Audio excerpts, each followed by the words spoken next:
ಆ ಸಾವನ್ನಪ್ಪಿರೋ ಮನೆಗಳಿಗೆ ಸುಮಾರು 4 ಮನೆಗಳಿಗೂ ಕೂಡ ನಾನು ಹೋಗಿ ಭೇಟಿ ಮಾಡಿದ್ದೀನಿ. ಎಲ್ಲ ಕಾಲೇಜ್ ಸ್ಟೂಡೆಂಟ್ಸ್. ಒಬ್ಬರು 94% PCMB ಓದ್ತಾ ಇರುವಂಥ ವಿದ್ಯಾರ್ಥಿ. ಇಲ್ಲಿ ಅಡ್ಮಿಟ್ ಆಗಿರೋರೆಲ್ಲರೂ ಕೂಡ ಇಂಜಿನಿಯರಿಂಗ್ ಕಾಲೇಜ್. ಗಣೇಶನ ಹಬ್ಬ ಆಗ್ತಾ ಇದೆ, ನೋಡೋಣ ಅದನ್ನ ಅಂತೇಳಿ ಕಾಲೇಜಿಂದ ಆಚೆ ಬಂದು ಗಣಪತಿ ಮೆರವಣಿಗೆಯಲ್ಲಿ ನಿಂತಿದ್ದ ಸಂದರ್ಭದಲ್ಲಿ ಆಗಿರ್ತಕ್ಕಂಥ ಘಟನೆ. ಇದು ನಿಜಕ್ಕೂ ಬಹಳ ನೋವು ತರ್ತಕ್ಕಂಥ ಸಮಾಚಾರ. ಎಲ್ಲರೂ ಆಲ್ಮೋಸ್ಟ್ ಆಲ್ ಎಲ್ಲ ಯುವಕರೇ, ಎಲ್ಲ ಕಾಲೇಜ್ ಸ್ಟೂಡೆಂಟ್ಸ್. ಉಳಿದವ್ರು ಕೆಲವರು ಯಾರೋ ಫಸ್ಟು ಮೋಟ್ರ್ ಬೈಕಲ್ಲಿ ಹೋಗ್ತಾ ಇರೋನು ಗುದ್ದಿರೋ ಮಾತ್ರ ಸ್ವಲ್ಪ 53 ವರ್ಷ ವಯಸ್ಸಾಗಿದೆ.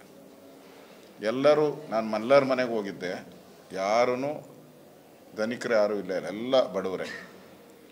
ಒಬ್ಬೇ ಮಗ ಇರ್ತಕ್ಕಂಥದ್ದು. 2 ಮನೆಗೆ ಹೋದಾಗ ಅವರೊಬ್ಬರೇ ಮಗ, ಅವರೇ ದಿಕ್ಕು.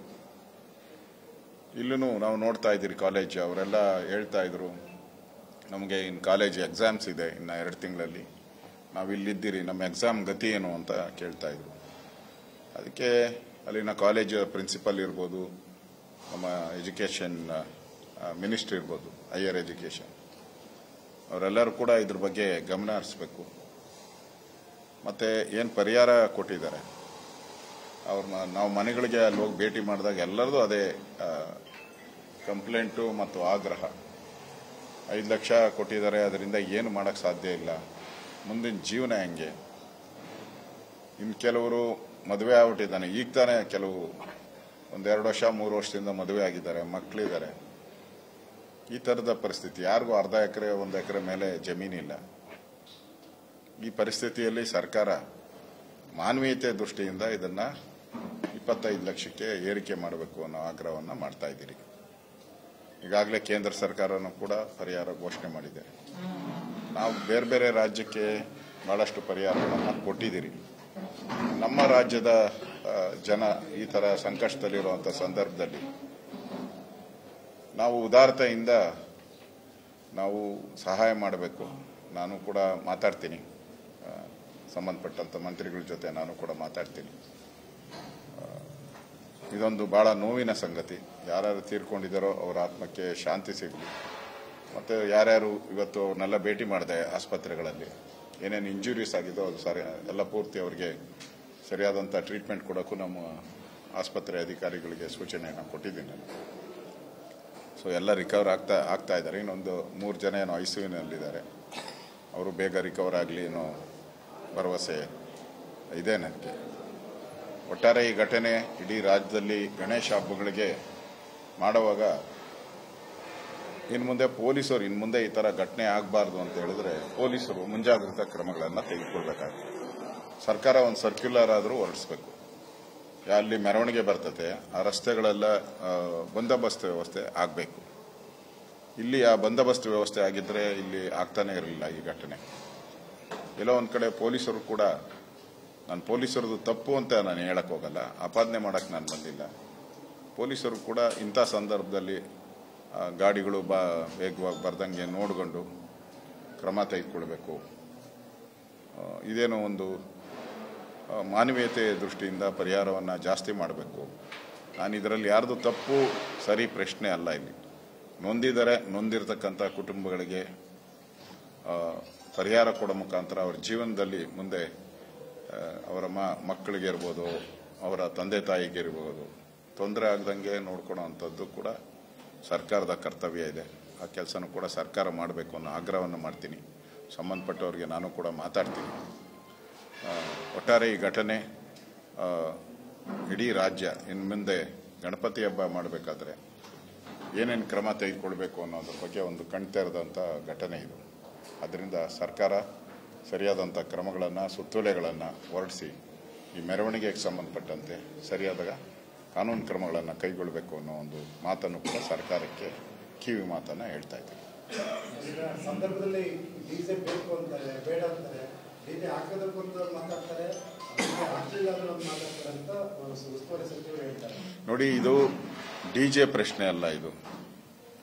ಇದು ಅವನ ಅಚಾತುರ್ಯದಿಂದ ಬಂದು ಗುದ್ದಿರೋದು ಪ್ರಶ್ನೆ. ಇದು ಡಿಜೆಗೂ ಮೆರವಣಿಗೆಗೂ ಏನು ಸಂಬಂಧ ಇಲ್ಲ.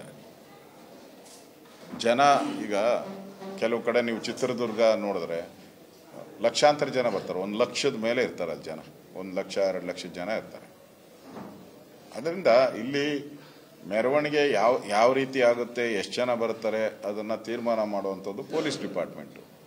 ಅದರ ಮೇಲೆ ಬಂದೋಬಸ್ತ್ ವ್ಯವಸ್ಥೆ ಮಾಡುವಂಥದ್ದು ಪೊಲೀಸ್ ಇಲಾಖೆಗೆ ಸಂಬಂಧಪಟ್ಟಿದ್ದು. ಅದರಿಂದ ಆ ಎಚ್ಚರಿಕೆಯನ್ನು ತಗೊಬೇಕು. ಇದರಲ್ಲಿ ಡಿಜೆ ಪ್ರಶ್ನೆ ಬರೋದೇ ಇಲ್ಲ. ಡಿಜೆ ಆಗಲಿ ಡೋಲ್ ಆಗಲಿ ಈ ಪ್ರಶ್ನೆ ಉದ್ಭವ ಆಗಲ್ಲ. ಇದಕ್ಕೂ ಅದಕ್ಕೂ ಸಂಬಂಧ ಇಲ್ಲ. ಈ ಘಟನೆಗೂ ಡಿಜೆಗೂ ಸಂಬಂಧ ಇಲ್ಲ.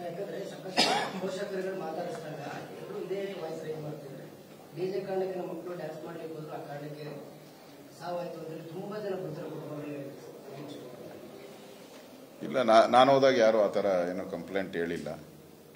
ನೋಡೋಣ, ಅದನ್ನು ಗಮನದಲ್ಲಿ ಇಟ್ಕೊಳ್ಳೋಣ. ನಾನು ಹೋದಾಗ ಯಾರು ಆ ಥರ ಕಂಪ್ಲೇಂಟ್ ಹೇಳಿಲ್ಲ. ಎಲ್ಲರೂ ಹೇಳಿದ್ದು ಪೊಲೀಸರು ಬಂದೋಬಸ್ತ್ ಮಾಡಿದರೆ ಆಗ್ತಾನೆ ಇರಲಿಲ್ಲ ಅನ್ನೋದು ನನ್ನ ಹತ್ರ ಕಂಪ್ಲೇಂಟು. ಮತ್ತು ಪರಿಹಾರದ ಮಾತ್ರ ಹೇಳಿದ್ದಾರೆ ಅಷ್ಟೇ. ಡಿಜೆ ಈಗ ಬೇರೆ ಬೇರೆ ಕಡೆನೂ, ಇಡೀ ರಾಜ್ಯದಲ್ಲಿ ಎಲ್ಲ ಕಡೆನೂ ಡಿಜೆ ಇದೆ. ಮೊನ್ನೆ ಇದರಲ್ಲಿ ಮಂಡ್ಯದಲ್ಲೂ ಹೋಗಿದ್ನಲ್ಲ, ಅಲ್ಲೂ ಕೂಡ ಡಿಜೆ ಇತ್ತು. ಅಲ್ಲಿ ಪೊಲೀಸ್ ಬಂದೋಬಸ್ತೆ, ಮುಂದೆ ಒಂದು ಪೊಲೀಸ್ ಜೀಪ್ ಹೋಗುತ್ತೆ, ಹಿಂದೆ ಒಂದು ರಿಸರ್ವ್ ವ್ಯಾನ್ ಹೋಗುತ್ತೆ. ಅವಾಗ ಯಾರೂ ಈ ಥರದ ಘಟನೆಗೆ ಅವಕಾಶ ಆಗಲ್ಲ. ಇಲ್ಲಿ ಆ ಥರದ್ದು ಏನು ವ್ಯವಸ್ಥೆ ಇರಲಿಲ್ಲ ಅಂತ ನನಗನ್ನಿಸ್ತಿದೆ. ಅದರಿಂದ ನಾನು ತಪ್ಪು ಅಂತ ಹೇಳಲ್ಲ, ಪೊಲೀಸವ್ರದ್ದು ತಪ್ಪು ಅಂತ ಹೇಳಲ್ಲ. ಕ್ರಮಗಳನ್ನು ತೆಗೆದುಕೊಳ್ಬೇಕು. ಇನ್ನು ಮುಂದೆ ಆದರೂ ಈ ಥರದ ಅನಾಹುತ ಆಗಬಾರ್ದು, ಪರಿಹಾರವನ್ನು ಕೊಡಬೇಕು ಜಾಸ್ತಿ ಅಂತ ಅಷ್ಟೇ.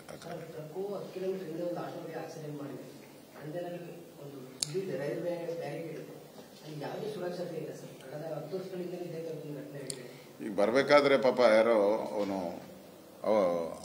ಹಸುಗೆ ಮೆಡಿಸಿನ್ ತಗೊಂಡು ಬರ್ತಾ ಇದ್ದ.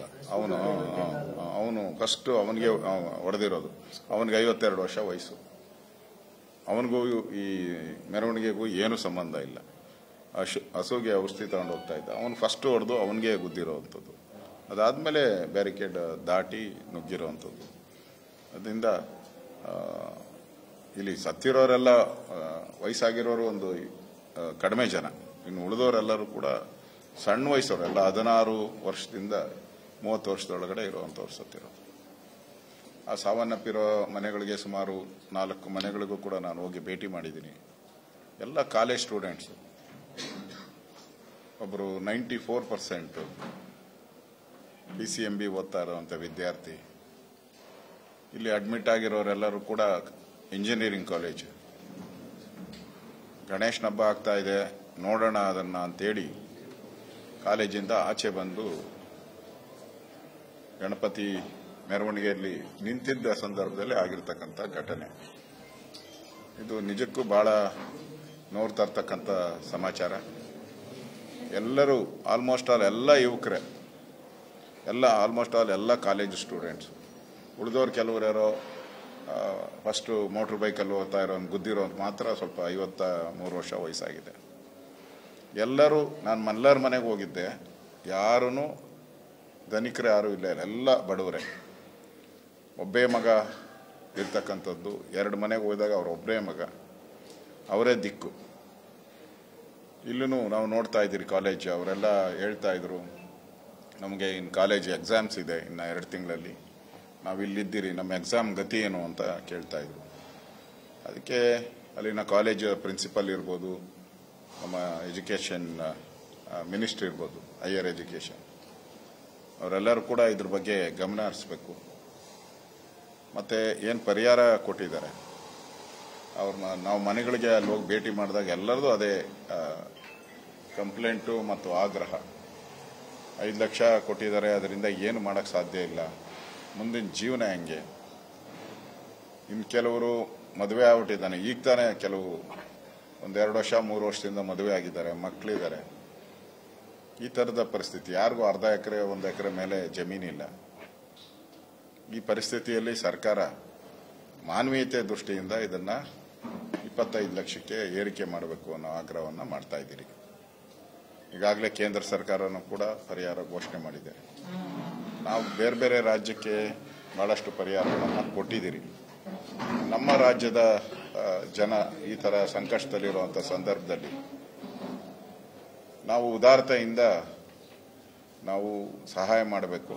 ನಾನು ಕೂಡ ಮಾತಾಡ್ತೀನಿ ಸಂಬಂಧಪಟ್ಟಂತ ಮಂತ್ರಿಗಳ ಜೊತೆ ನಾನು ಕೂಡ ಮಾತಾಡ್ತೀನಿ. ಇದೊಂದು ಬಹಳ ನೋವಿನ ಸಂಗತಿ. ಯಾರ್ಯಾರು ತೀರ್ಕೊಂಡಿದ್ದಾರೋ ಅವರ ಆತ್ಮಕ್ಕೆ ಶಾಂತಿ ಸಿಗಲಿ. ಮತ್ತೆ ಯಾರ್ಯಾರು ಇವತ್ತು ಅವ್ರನ್ನೆಲ್ಲ ಭೇಟಿ ಮಾಡಿದೆ ಆಸ್ಪತ್ರೆಗಳಲ್ಲಿ, ಏನೇನು ಇಂಜುರೀಸ್ ಆಗಿದೋ ಅದು ಸರಿ ಎಲ್ಲ ಪೂರ್ತಿ ಅವರಿಗೆ ಸರಿಯಾದಂಥ ಟ್ರೀಟ್ಮೆಂಟ್ ಕೊಡೋಕ್ಕೂ ನಮ್ಮ ಆಸ್ಪತ್ರೆ ಅಧಿಕಾರಿಗಳಿಗೆ ಸೂಚನೆಯನ್ನು ಕೊಟ್ಟಿದ್ದೀನಿ.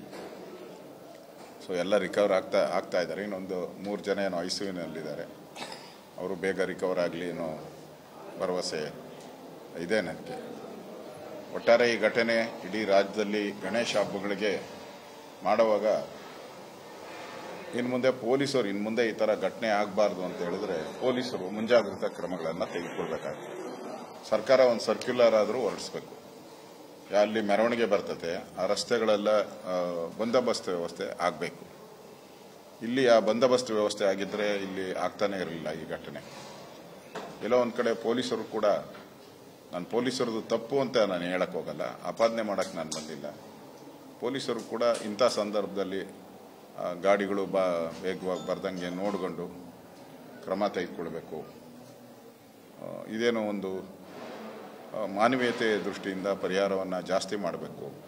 ನಾನು ಇದರಲ್ಲಿ ಯಾರ್ದು ತಪ್ಪು ಸರಿ ಪ್ರಶ್ನೆ ಅಲ್ಲ. ಇಲ್ಲಿ ನೊಂದಿರ್ತಕ್ಕಂಥ ಕುಟುಂಬಗಳಿಗೆ ಪರಿಹಾರ ಕೊಡೋ ಮುಖಾಂತರ ಅವರ ಜೀವನದಲ್ಲಿ ಮುಂದೆ ಅವರ ಮಕ್ಕಳಿಗೆ ಇರ್ಬೋದು, ಅವರ ತಂದೆ ತಾಯಿಗೆ ಇರ್ಬೋದು, ತೊಂದರೆ ಆಗದಂಗೆ ನೋಡ್ಕೊಳ್ಳೋ ಅಂಥದ್ದು ಕೂಡ ಸರ್ಕಾರದ ಕರ್ತವ್ಯ ಇದೆ. ಆ ಕೆಲಸನೂ ಕೂಡ ಸರ್ಕಾರ ಮಾಡಬೇಕು ಅನ್ನೋ ಆಗ್ರಹವನ್ನು ಮಾಡ್ತೀನಿ. ಸಂಬಂಧಪಟ್ಟವರಿಗೆ ನಾನು ಕೂಡ ಮಾತಾಡ್ತೀನಿ. ಒಟ್ಟಾರೆ ಈ ಘಟನೆ ಇಡೀ ರಾಜ್ಯ ಇನ್ನು ಮುಂದೆ ಗಣಪತಿ ಹಬ್ಬ ಮಾಡಬೇಕಾದ್ರೆ ಏನೇನು ಕ್ರಮ ತೆಗೆದುಕೊಳ್ಬೇಕು ಅನ್ನೋದ್ರ ಬಗ್ಗೆ ಒಂದು ಕಣ್ತೆರೆದಂಥ ಘಟನೆ ಇದು. ಅದರಿಂದ ಸರ್ಕಾರ ಸರಿಯಾದಂಥ ಕ್ರಮಗಳನ್ನು, ಸುತ್ತೋಲೆಗಳನ್ನು ಹೊರಡಿಸಿ ಈ ಮೆರವಣಿಗೆಗೆ ಸಂಬಂಧಪಟ್ಟಂತೆ ಸರಿಯಾದ ಕಾನೂನು ಕ್ರಮಗಳನ್ನು ಕೈಗೊಳ್ಳಬೇಕು ಅನ್ನೋ ಒಂದು ಮಾತನ್ನು ಕೂಡ ಸರ್ಕಾರಕ್ಕೆ ಕಿವಿ ಮಾತನ್ನು ಹೇಳ್ತಾ ಇದ್ದೀವಿ. ಸಂದರ್ಭದಲ್ಲಿ ಡಿಜೆ ಬೇಕು ಅಂತಾರೆ, ಬೇಡ ಅಂತಾರೆ, ಡಿಜೆ ಹಾಕೋದಕ್ಕೂ ಅಂತ ಮಾತಾಡ್ತಾರೆ, ಮಾತಾಡ್ತಾರೆ ಅಂತ ಉಸ್ತುವಾರಿ ಸಚಿವರು ಹೇಳ್ತಾರೆ. ನೋಡಿ, ಇದು ಡಿಜೆ ಪ್ರಶ್ನೆ ಅಲ್ಲ.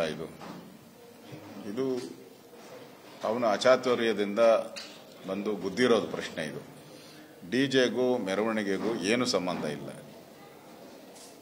ಜನ ಈಗ ಕೆಲವು ಕಡೆ ನೀವು ಚಿತ್ರದುರ್ಗ ನೋಡಿದ್ರೆ ಲಕ್ಷಾಂತರ ಜನ ಬರ್ತಾರೆ. 1 ಲಕ್ಷದ ಮೇಲೆ ಇರ್ತಾರೆ ಜನ. 1 ಲಕ್ಷ 2 ಲಕ್ಷದ ಜನ ಇರ್ತಾರೆ.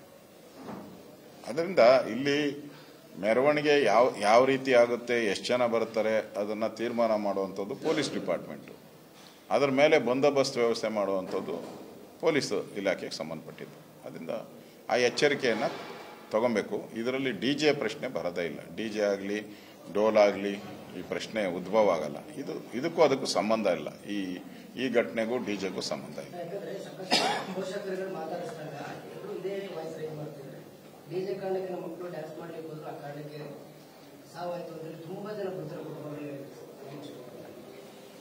ಇಲ್ಲ, ನಾನು ಹೋದಾಗ ಯಾರು ಆ ಥರ ಏನೋ ಕಂಪ್ಲೇಂಟ್ ಹೇಳಿಲ್ಲ. ನೋಡೋಣ, ಅದನ್ನು ಗಮನದಲ್ಲಿ ಇಟ್ಕೊಳ್ಳೋಣ. ನಾನು ಹೋದಾಗ ಯಾರೋ ಆ ಥರ ಕಂಪ್ಲೇಂಟ್ ಹೇಳಿಲ್ಲ. ಎಲ್ಲರೂ ಹೇಳಿದ್ದು ಪೊಲೀಸರು ಬಂದೋಬಸ್ತ್ ಮಾಡಿದರೆ ಆಗ್ತಾನೆ ಇರಲಿಲ್ಲ ಅನ್ನೋದು ನನ್ನ ಹತ್ರ ಕಂಪ್ಲೇಂಟು. ಮತ್ತು ಪರಿಹಾರದ ಮಾತ್ರ ಹೇಳಿದ್ದಾರೆ ಅಷ್ಟೇ. ಡಿಜೆ ಈಗ ಬೇರೆ ಬೇರೆ ಕಡೆನೂ, ಇಡೀ ರಾಜ್ಯದಲ್ಲಿ ಎಲ್ಲ ಕಡೆನೂ ಡಿಜೆ ಇದೆ. ಮೊನ್ನೆ ಇದರಲ್ಲಿ ಮಂಡ್ಯದಲ್ಲೂ ಹೋಗಿದ್ನಲ್ಲ, ಅಲ್ಲೂ ಕೂಡ ಡಿಜೆ ಇತ್ತು. ಅಲ್ಲಿ ಪೊಲೀಸ್ ಬಂದೋಬಸ್ತೆ, ಮುಂದೆ ಒಂದು ಪೊಲೀಸ್ ಜೀಪ್ ಹೋಗುತ್ತೆ, ಹಿಂದೆ ಒಂದು ರಿಸರ್ವ್ ವ್ಯಾನ್ ಹೋಗುತ್ತೆ. ಅವಾಗ ಯಾರೂ ಈ ಥರದ ಘಟನೆಗೆ ಅವಕಾಶ ಆಗಲ್ಲ. ಇಲ್ಲಿ ಆ ಥರದ್ದು ಏನು ವ್ಯವಸ್ಥೆ ಇರಲಿಲ್ಲ ಅಂತ ನನಗನ್ನಿಸ್ತೈತೆ. ಅದರಿಂದ ನಾನು ತಪ್ಪು ಅಂತ ಹೇಳಲ್ಲ, ಪೊಲೀಸವ್ರದ್ದು ತಪ್ಪು ಅಂತ ಹೇಳಲ್ಲ. ಕ್ರಮಗಳನ್ನು ತೆಗೆದುಕೊಳ್ಬೇಕು. ಇನ್ನು ಮುಂದೆ ಆದರೂ ಈ ಥರದ ಅನಾಹುತ ಆಗಬಾರ್ದು, ಪರಿಹಾರವನ್ನು ಕೊಡಬೇಕು ಜಾಸ್ತಿ ಅಂತ ಅಷ್ಟೇ.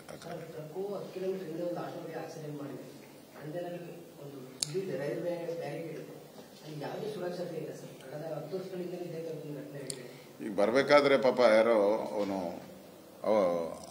ಹಸುಗೆ ಮೆಡಿಸಿನ್ ತಗೊಂಡು ಬರ್ತಾ ಇದ್ದ. ಅವನು ಫಸ್ಟ್ ಅವನಿಗೆ ಹೊಡೆದಿರೋದು. ಅವನಿಗೆ 52 ವರ್ಷ ವಯಸ್ಸು. ಅವನಿಗೂ ಈ ಮೆರವಣಿಗೆಗೂ ಏನು ಸಂಬಂಧ ಇಲ್ಲ. ಹಸುಗೆ ಔಷಧಿ ತಗೊಂಡು ಹೋಗ್ತಾ ಇದ್ದ. ಅವನು ಫಸ್ಟ್ ಹೊಡೆದು ಅವನಿಗೆ ಗುದ್ದಿರೋವಂಥದ್ದು. ಅದಾದಮೇಲೆ ಬ್ಯಾರಿಕೇಡ್ ದಾಟಿ ನುಗ್ಗಿರೋವಂಥದ್ದು. ಅದರಿಂದ ಇಲ್ಲಿ ಸತ್ತಿರೋರೆಲ್ಲ ವಯಸ್ಸಾಗಿರೋರು ಒಂದು ಕಡಿಮೆ ಜನ. ಇನ್ನು ಉಳಿದವರೆಲ್ಲರೂ ಕೂಡ ಸಣ್ಣ ವಯಸ್ಸವರೆಲ್ಲ 16 ವರ್ಷದಿಂದ 30 ವರ್ಷದೊಳಗಡೆ ಇರುವಂಥವ್ರು ಸತ್ತಿರೋದು.